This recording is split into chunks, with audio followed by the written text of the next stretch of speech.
الذین هم فی غمرۃ ساہون، اور وہ غمرہ میں ہے، ساہون بھولے ہوئے ہیں۔ غمرہ کا معنی ہوتا ہے کہ گہرے پانی میں ڈوب جانا، غشی کسی کیفیت طاری ہونا۔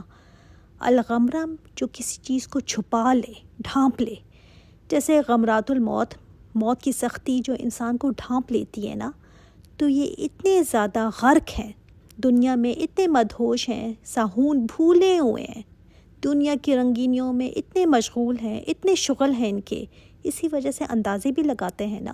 ظاہر ہے پھر اس کو سیریس لیتے ہی نہیں کہ قیامت بھی آنی ہے، کوئی دن بھی ہے، اس کے اندازے لگا کر بیٹھ جاتے ہیں آرام سے کہ کوئی اتنی سیریس بات نہیں ہے، ہو ہی جائے گا۔ اپنی خواہشات میں اتنے غرق ہیں کہ ان کی عقلوں پر پردے پڑے ہیں، اور آج تو 70% انسانیت ایسی ہی ہے جو بھولی ہوئی غفلت میں پڑی ہے۔ ایسے لوگوں کے لیے آخرت کتنی ہلاکت خیز چیز ہوگی، جنہوں نے ایسی ہی زندگی گزار دی، کبھی اس کی تیاری کے بارے میں سوچا ہی نہیں، کبھی نہیں سوچا۔ اور آج مسلمانوں کا بھی یہی حال ہے کہ نان سیریس ایٹیٹیوڈ ہے کہ جب آئے گی تو دیکھا جائے گا۔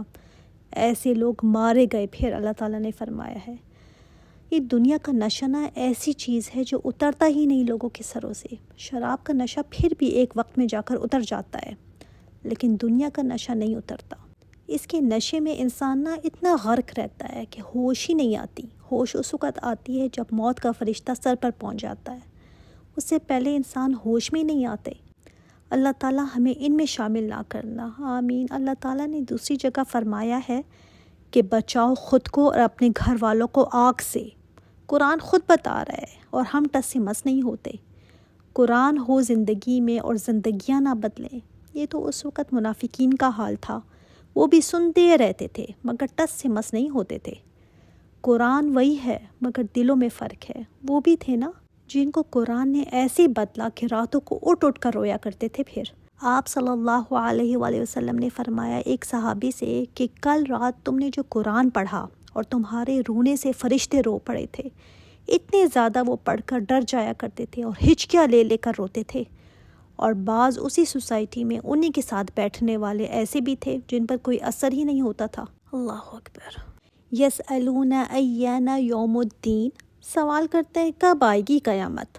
اس وقت میں دیکھ لیں تو سوال کرتے تھے، زچ ہو جاتے تھے نا، جب آپ صلی اللہ علیہ وآلہ وسلم ان کو دلائل دیتے تھے، قسموں کا بتاتے تھے کہ یہ دن ضرور آئے گا، تو اس کے بعد ان کو جواب میں کچھ اور آتا نہیں تھا، تو کہتے تھے اچھا پھر بتائیں کب آئے گی، ابھی تک تو آئی نہیں۔ ایک تمسخر کا انداز تھا کہ خود بھی ان کو پتہ نہیں کہ کب آئے گی، روز روز یہ ہمیں ڈراتے ہیں، بحث ہے تو بتاؤ نا پھر کب آئے گی قیامت۔ اور آج بھی یہ بحث بہت ہے، فلمیں بھی اس پہ بنائی گئی ہیں کہ فلاں ایئر میں آ جائے گی، اس میں آ جائے گی، شوق بہت ہے کہ کب آئے گی۔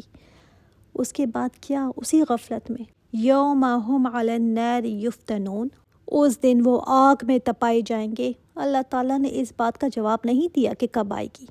اللہ تعالیٰ نے اتنی زیادہ سخت بات فرمائی ہے اس کے بعد کہ پتہ چل جائے گا تمہیں، جب آئے گا نا وہ دن تو یہ تپائے جائیں گے آگ کے اوپر۔ جیسا انہوں نے سوال کیا تھا نا، ویسے ہی اللہ تعالیٰ نے جواب دے دیا کہ جو شک کرتے ہیں نا قیامت کے بارے میں، اس کا عقیدہ صحیح سے نہیں رکھتے، مذاق بنایا ہوا ہے۔ یہ تو ہمارے ایمان کا حصہ ہے نا کہ آخرت پر ہمارا یقین ہو، جیسا کہ حق ہے یقین کا۔ اور جو آخرت کا عقیدہ آپ صلی اللہ علیہ وآلہ وسلم نے بیان فرمایا ہے، ویسا ہی عقیدہ ہونا چاہیے، اپنی خام خیالیوں سے نہیں۔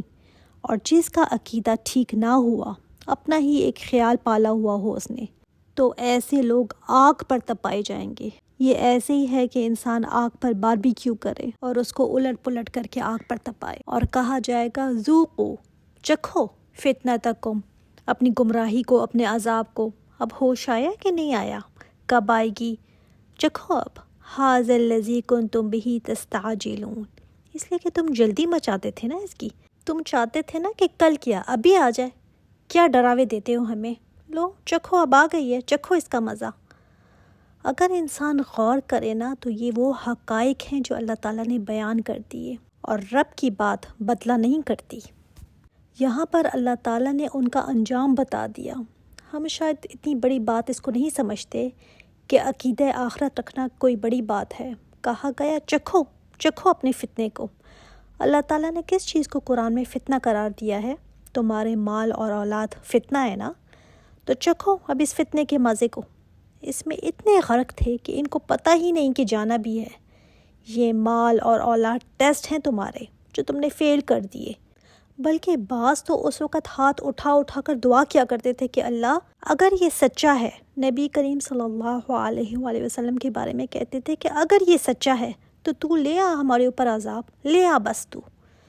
یہ کیوں کہتے تھے؟ لوگوں کو دھوکہ دینے کے لیے نا، کہ دیکھو اگر یہ سچا ہوتا تو آ جاتا نا عذاب، ہم تو ہاتھ اٹھا اٹھا کر دعا مانگ رہے ہیں، ہم تو پکار پکار کر مانگ رہے ہیں، تو ہم پر آسمان سے کوئی چیز کیوں نہیں گرتی؟ اس کا مطلب یہ ہے ہی جھوٹے، ایسے ہی باتیں کرتے رہتے ہیں۔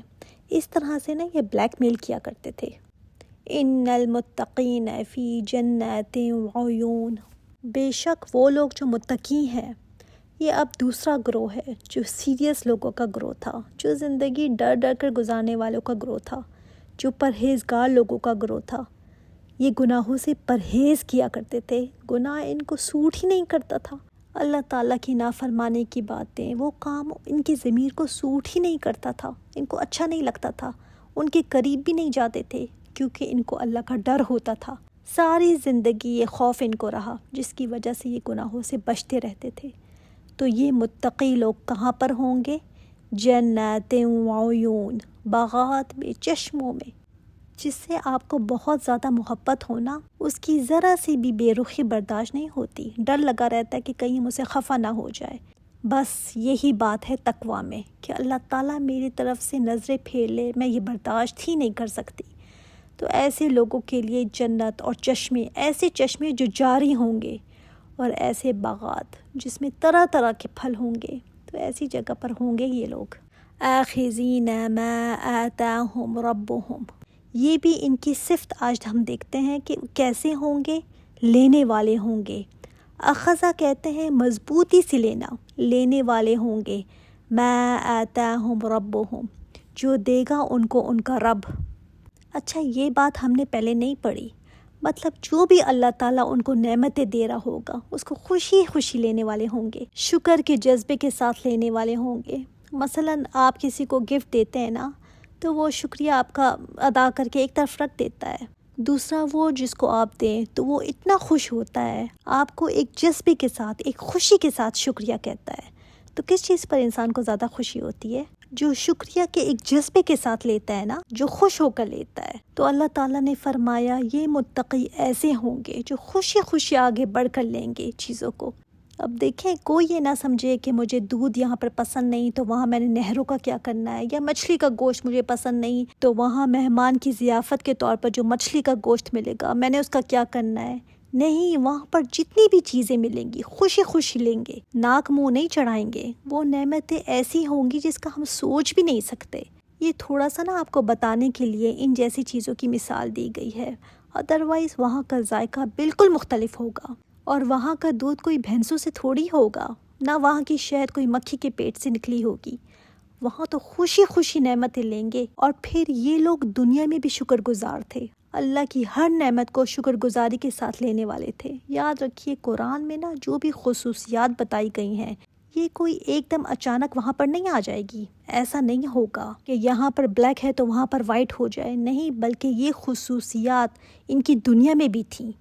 ہاں تھوڑا بہت میل کچیل وہاں پر ختم کر دیا جائے گا، ادروائز انسان بالکل بدل نہیں جائے گا، وہاں پر بھی یہ دنیا میں بھی شکر گزار ہی تھے۔